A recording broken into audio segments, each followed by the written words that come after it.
ఏపీలో బీజేపీ లోక్సభ అభ్యర్థుల జాబితా సిద్ధమైంది. నేడో రేపో అసెంబ్లీ అభ్యర్థుల్ని ప్రకటించబోతున్నారు. ఇక ప్రచారంపైన ఫోకస్ పెట్టారు కమలనాథులు. ఎన్నికల్లో అనుసరించాల్సిన వ్యూహాలపై పదాధికారుల సమావేశంలో దిశానిర్దేశం చేయనున్నారు. పలువురు నేతలకు నియోజకవర్గాల బాధ్యతలను అప్పగించనుంది బీజేపీ అధినాయకత్వం. కథన రంగంలోకి దిగేందుకు కాషాయ దళం సమాయత్తమవుతోంది. ఇప్పటికే రాష్ట్ర అధ్యక్షురాలు దగ్గుబాటి పురంధేశ్వరి కార్యాచరణ ప్రణాళికను సిద్ధం చేశారు. 3 పార్టీల పొత్తుల్లో భాగంగా బీజేపీకి 6 పార్లమెంట్, 10 అసెంబ్లీ స్థానాలు దక్కాయి. దీంతో ఢిల్లీలో 5 రోజులు మకాం వేసి మరీ పోటీ చేసే అభ్యర్థుల జాబితాపై తమ అగ్రనేతలతో చర్చించారు పురంధేశ్వరి. ఈ క్రమంలో లోక్సభ అభ్యర్థులకు సంబంధించి అధికారిక జాబితా విడుదలైంది. అసెంబ్లీ అభ్యర్థుల ఎంపిక కూడా కొలిక్కి వచ్చినట్లే తెలుస్తోంది. నేడో రేపో 10 మంది అభ్యర్థులను అధికారికంగా ప్రకటించనుంది ఏపీ బీజేపీ. ఇవాళ విజయవాడలో బీజేపీ పదాధికారుల సమావేశం జరగనుంది.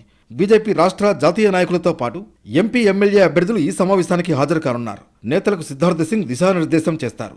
బీజేపీకి కేటాయించిన నియోజకవర్గాల్లోని పరిస్థితులు, మిత్రపక్షాలైన టీడీపీ, జనసేనతో సమన్వయం వంటి అంశాలపై చర్చించనున్నారు. నియోజకవర్గాలకు ప్రత్యేకంగా కొన్ని బృందాలను ఏర్పాటు చేయనున్నారు.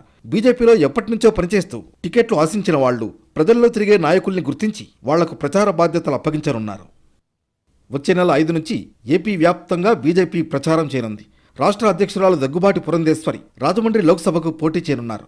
దీంతో ఆమె అక్కడి నుంచే తన ప్రచారాన్ని ప్రారంభిస్తారు. తర్వాత వివిధ నియోజకవర్గాల్లో పర్యటిస్తారు. మరోవైపు బీజేపీ చేపట్టే సభలకు బీజేపీ జాతీయ నాయకులు, కేంద్ర మంత్రులు పాల్గొనేలా టూర్ షెడ్యూళ్లను ఖరారు చేస్తున్నారు. వీటితో టీడీపీ, జనసేనతో కలిసి బహిరంగ సభలు ఎక్కడెక్కడ ఏర్పాటు చేయాలనే దానిపై చర్చించనున్నారు బీజేపీ నేతలు. 6 లోక్సభ, 10 శాసనసభ స్థానాల్లో గెలిపే లక్ష్యంగా అందరూ కలిసికట్టుగా పనిచేయాలని తమ పార్టీ శ్రేణులకు చెబుతోంది బీజేపీ. దీనికి అనుగుణంగా ప్రణాళికలు సిద్ధం చేస్తోంది.